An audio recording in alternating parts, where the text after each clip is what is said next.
Friends, I have awesome news to share with all of you today. It is finally happening.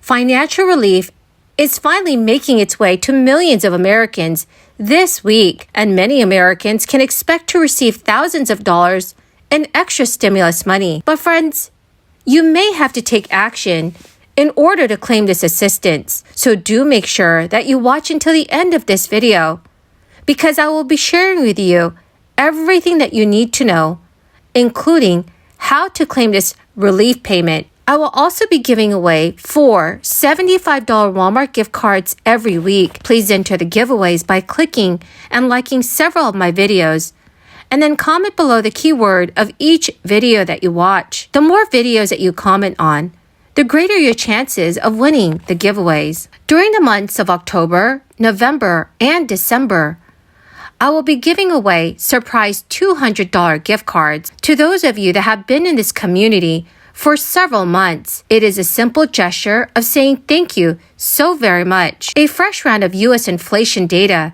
released last week showed persistently high prices, raising more questions about whether the Federal Reserve's interest rate hikes are missing what many economists contend are the real inflationary culprits, such as corporate pricing, energy costs, and supply chain disruptions. The news is further stirring fears of unnecessary economic pain should the Fed push America into a deep recession. One economist told reporters, "Raising interest rates is not working, and the Fed's overly aggressive actions are shoving our economy to the brink of a devastating recession. Supply chain bottlenecks, a volatile global energy market, and rampant corporate profiteering cannot be solved by additional rate hikes." The Fed and some economists maintain that demand generated by a hot labor market and higher wages are driving inflation, and higher unemployment and interest rates are the solution.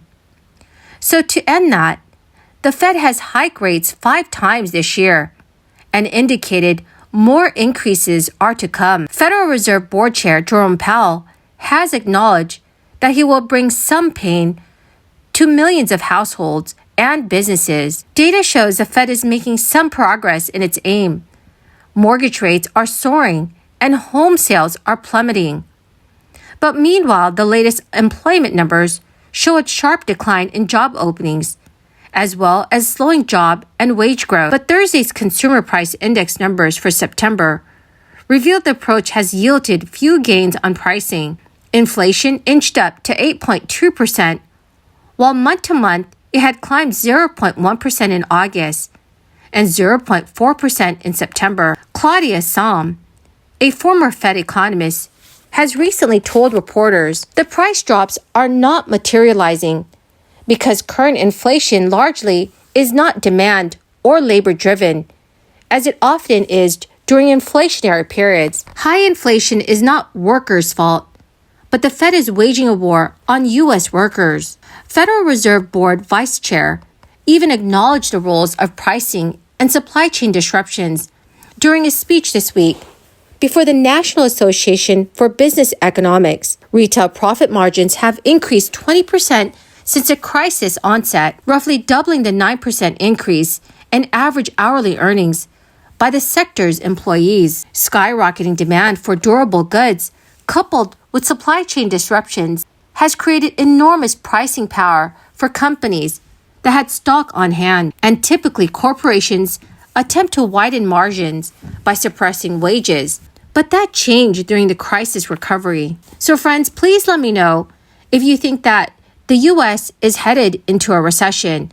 Please let me know your thoughts in the comment section below. With Americans still in shock over jaw-dropping prices, rising gas prices, a few proposals have floated around Congress, offering some relief to drivers. So in a bid to combat inflation and rising gas prices, the Chicago City Council has introduced the Chicago Moves Initiative. It aims to issue about 50,000 prepaid gas cards of $150 and 100,000 prepaid transit cards of $50 to all eligible residents across the city. Friends, the keyword for this video is California Redwood. If you would like to enter the next Walmart gift card giveaway, Please click and like several of my videos, and then comment below this keyword, which is California Redwood, and additional keywords of any video of mine that you watch. And do make sure, friends, that you are subscribed to my channel. Chicago City Mayor Lori Lightfoot said in a press statement, "The passage of Chicago Moves is a win for all Chicago residents who are struggling with transportation expenses. By assisting Chicago residents with their expenses for gas and transit, this program will enable participants to save their resources for other critical expenses and also to focus on their own needs and goals." The 150,000 recipients of either the gasoline or public transit cards will be chosen in a lottery once all applications have been received. Sadly, it means that not everyone is guaranteed to receive the financial support. Though California gas prices remain the highest in the nation, financial relief is on the way for some state residents. In June of this year, Governor Gavin Newsom approved direct payments of $350 to $1,050 for about 23 million Californians. That is more than half of the state's residents. Stimulus payments will be issued by the California Franchise Tax Board via direct deposit and debit cards.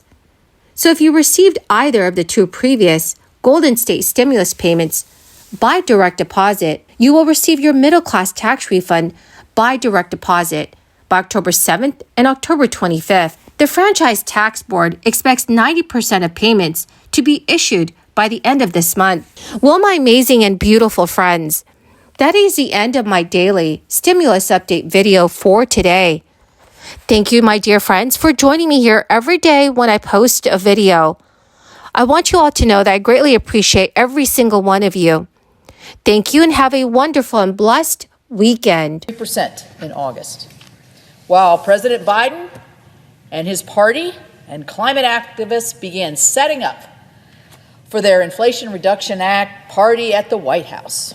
Meanwhile, that same day, the U.S. stock market had its worst day since June 2020 as the White House and his fellow Democrats celebrated their green spending bill that would only extend inflationary pain. But it does expand U.S. and IRS enforcement on Americans who are struggling to afford basic necessities. Days after the nonpartisan Congressional Budget Office published an analysis that the Inflation Reduction Act would actually not reduce inflation, particularly in the short term, President Biden announces